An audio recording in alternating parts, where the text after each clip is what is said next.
di Amerika Serikat itu harus memiliki kemasan wajib, mencantumkan label itu sesuai dengan ketentuan yang berlaku dan harus comply dengan seluruh perizinan yang ada.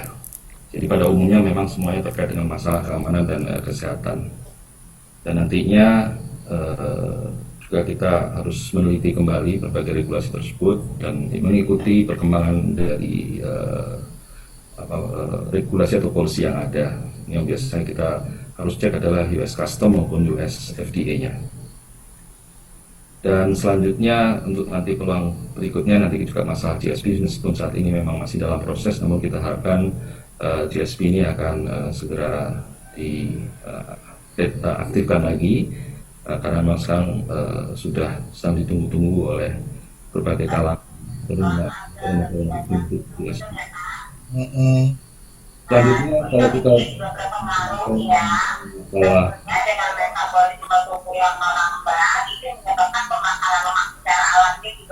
mohon maaf untuk Ibu yang tolong di mute. Terima kasih. Monggo Pak Wijaya, lanjut di unmute sebentar.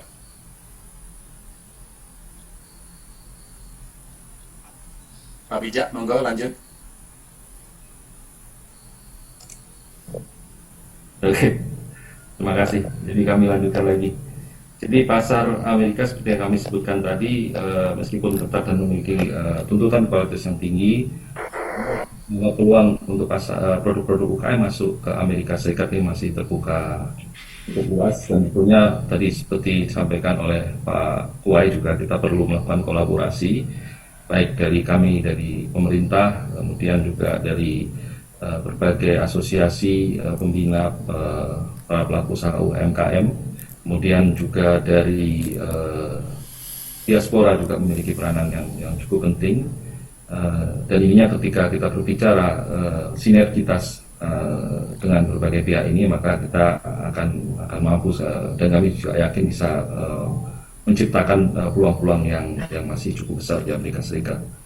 Dan salah satunya memang salah satu yang kita saat ini sedang hadapi adalah masalah misalnya kelangkaan kontainer maupun harga yang masih relatif tinggi. Dan diharapkan nantinya ini bisa kita atasi salah satunya dengan kita membuat skema konsolidator yang ataupun nanti ada agregator yang mengumpulkan produk-produk ini sehingga akan memudahkan dan membuat daya saing harga jual dari produk itu akan semakin kompetitif di pasar Amerika Serikat. Kami kira secara umum ini yang dapat kami sampaikan pada kesempatan webinar kali ini. Terima kasih atas kesempatan yang diberikan. Selanjutnya kami kembalikan ke moderator. Terima kasih Bapak Rahmat. Kami selaku atas pertanian, nama saya Hari Edi Sukirno. Ingin menyapa Bapak Ibu terlebih dahulu nih. Kami akan sampaikan juga yang terhormat Bapak para narasumber yang sangat-sangat kompeten, Bapak para pejabat Kementan seperti Bapak Antarjo, juga kebetulan hadir juga dalam webinar ini mantan Kabar Antar Ibu Banun. Lalu juga tentunya ada pejabat lingkup KBRI dan KJRI. Terima kasih sudah hadir. Anggota IA tentunya yang sangat kami cintai. Dewan Rempah, alhamdulillah hadir. Bapak Safari dari ARLI, Asosiasi UKM tadi saya sempat lihat, dan juga para peserta webinar. Kami mendapat kontribusi untuk menjelaskan dalam waktu 10 menit. Semoga aja informasi yang dapat kami sampaikan berkenan di hati Bapak Ibu. Terima kasih Mbak Aldila. Mungkin bisa di next slide-nya, yaitu slide di mana ini adalah gambaran peta dunia yang sudah di mapping oleh USDA, Bapak Ibu. Jadi posisi pangan dunia termasuk di dalamnya rempah-rempah itu sudah di mapping baik oleh USDA maupun FAO. Jadi dengan mapping ini pangan origin yang sudah cocok dengan climate di di masing-masing negara itu yang sudah menjadi tanda kutip landmarknya. Pada saat sudah kita mempunyai landmark, contohnya dalam hal ini adalah ada taro untuk Asia ya, panennya di situ yang sebelah kanan tidak hanya untuk Indonesia tapi untuk Asia Tenggara.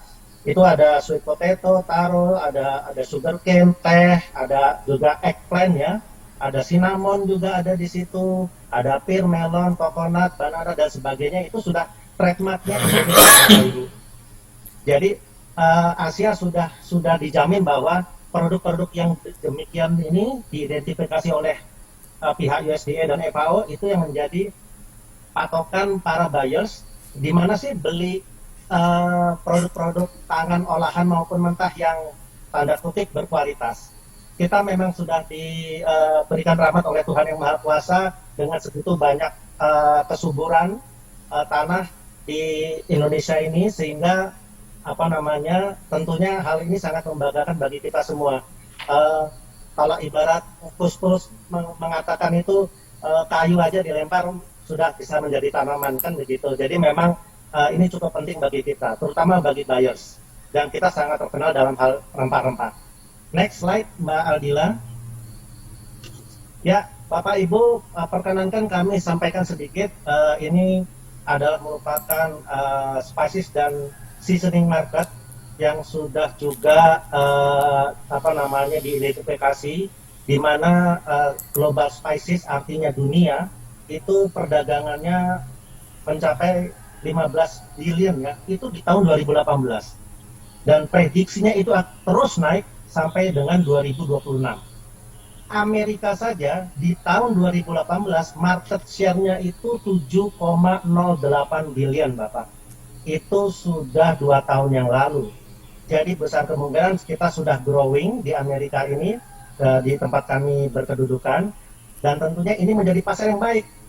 Jadi setuju acara ini dilakukan, diinisiasi oleh KBRI, IAA, dan juga Bapak William Wongso yang akan mengindustrialisasikan bumbu-bumbu, karena memang pasarnya luar biasa.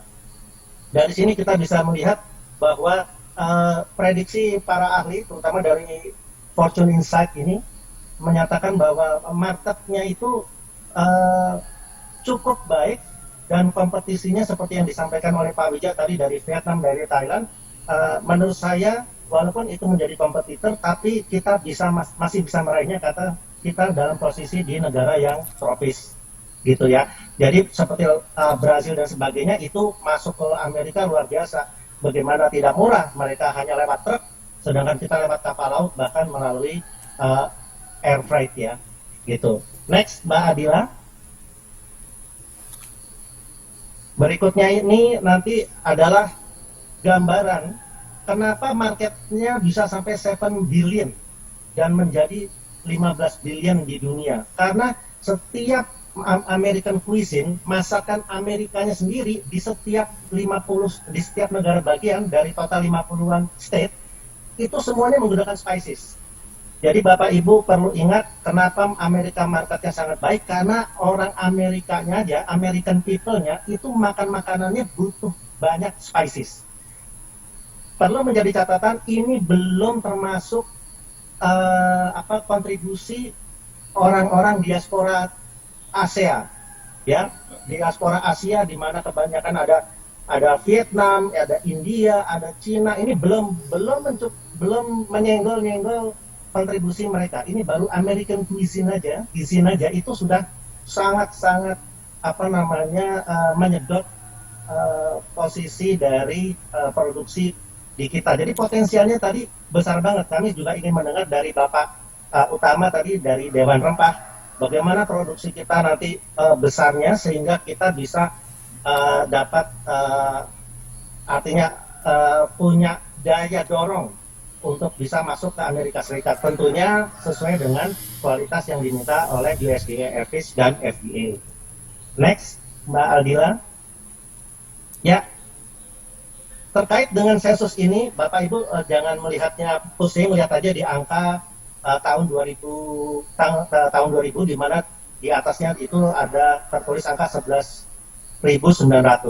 Berdasarkan sensus di Amerika, Bapak Ibu bisa lihat ini hanya gambaran Asian population only. Jadi kalau kita lihat keterangan di bawah, ada sekian etnis ASEAN yang tentunya makanannya semua rempah-rempah. Tidak perlu kami singgung satu-satu, tentunya nanti Pak William Wongso lebih paham apa sih kesukaan masakannya Chinese itu, atau orang Korean, atau orang Lao, Filipino, India, dan Vietnamese, di mana semuanya menggunakan bumbu persis seperti Indonesia. Dan semua ngumpul tumpak blek di Amerika. Nah, yang tadi slide sebelumnya menggambarkan jumlah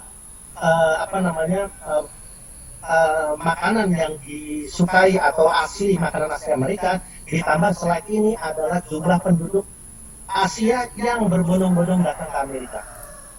Jadi 2060 itu luar biasa kenaikannya dibanding dengan tahun 2000. Ini prediksi yang sudah tentunya penuh dengan kalkulasi. Menggambarkan bahwa bumbu-bumbu atau spices dari Asia sangat diminati. Bapak Ibu tidak perlu ragu untuk memproduksi, gunakan teknologi yang ada untuk memenuhi standar. Dan tentunya kami yakin selayaknya Pak Utama tadi dari Dewan Rempah menyatakan kopi tidak akan turun atau secara histori tidak pernah turun demand-nya. Ini juga demikian. Sepanjang kita bisa memenuhi persyaratan, kita bisa maju berkompetisi dengan yang lain. Next. Nah, pada berikutnya ini kami gambarkan sedikit bahwa betapa Amerika itu membutuhkan spices. 2019 kami sudah berjuang bersama Pak Rahmat berdua menghampiri USDA. Kami meeting berlima. Dan akhirnya pada saat meeting itu ending ceritanya sangat happy sekali ya Pak Rahmat ya. Jadi 13,77 juta dolar itu masuk ke Indonesia hanya untuk komoditas vanilla, black pepper, dan cinnamon. Kami waktu itu minta tolong kepada USDA untuk diberikan ke 5 komoditas, tapi USDA mengatakan kepada kami, Amerika sementara butuh 3 komoditas ini Pak Hari, jadi kami concern. Concern mereka itu sampai 13,77 juta dolar, di mana itu kalau nggak salah tadi hampir sekitar 196,2 miliar hanya untuk 3 komoditas. Dan ini sudah dilakukan di Jambi, di Sumut, Papua, Sulawesi, dan Lampung, Bapak Ibu ya. Di 3 komoditas ini sudah merangkul 14.000 petani dengan 560 kelompok tani. Sudah ada di situ keterangannya, dan ini semua atas dasar kerjasama swasta dengan pemerintah Amerika, yaitu USDA dengan perusahaan bumbu terbesar McCormick. Dan tentunya kami akan tetap berjuang lagi untuk hibah-hibah berikutnya. Doakan kami agar kami bisa memberikan kontribusi turunnya hibah dari Amerika untuk komoditas spices lainnya. Ya, berikutnya. Nah, ini adalah regulasi CBP yang kami baru capture screen semalam. Di mana kalau kita fokus ke bagian bawah itu tertulis bahwa CBP ya itu tidak ada pembatasan kuota untuk kopi, teh, dan spices. Sekali lagi tidak ada pembatasan kuota terhadap kopi, teh, dan spices. Means, nah itu yang di kolom merah kedua adalah there is no limit to the amount you can import into the US. Jadi Bapak Ibu, statement dari CBP yang baru semalam kami capture screen ini mohon menjadi motivasi Bapak Ibu untuk terus maju. Kita galakkan terutama dari Kementerian Pertanian melalui program Gratix, gerakan 3 kali ekspor, dan tentunya program-program yang dicanangkan oleh Kementerian Perdagangan seperti yang disampaikan oleh Bapak Wijayanto tadi selaku atas perdagangan. Berikutnya, ini sepertinya sudah terakhir mungkin ya, belum, masih sekali lagi. Oke. Kami sampaikan di sini berdasarkan data dari Badan Karantina Pertanian 2020, kami sarikan, ini sebetulnya banyak Bapak Ibu. Kebetulan nilai transaksi sudah disampaikan oleh atas perdagangan Bapak Wijayanto, kami hanya di sini menyampaikan jumlah tonnya. Jadi ranking jumlah tonnya ini yang masuk ke Amerika tahun 2020 lalu.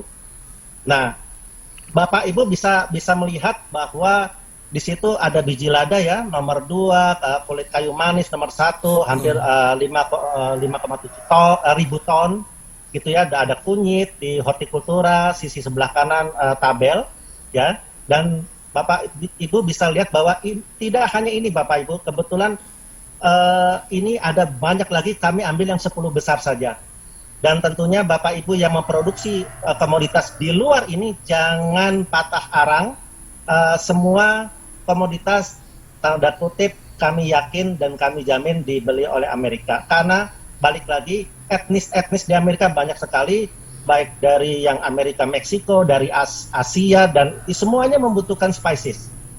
Dan ini paling terakhir itu di bawah ada tulisan import spices AS. Bapak Ibu yang ingin berkomunikasi langsung dengan importir spices A di Amerika, silakan membuka 2 alamat tersebut.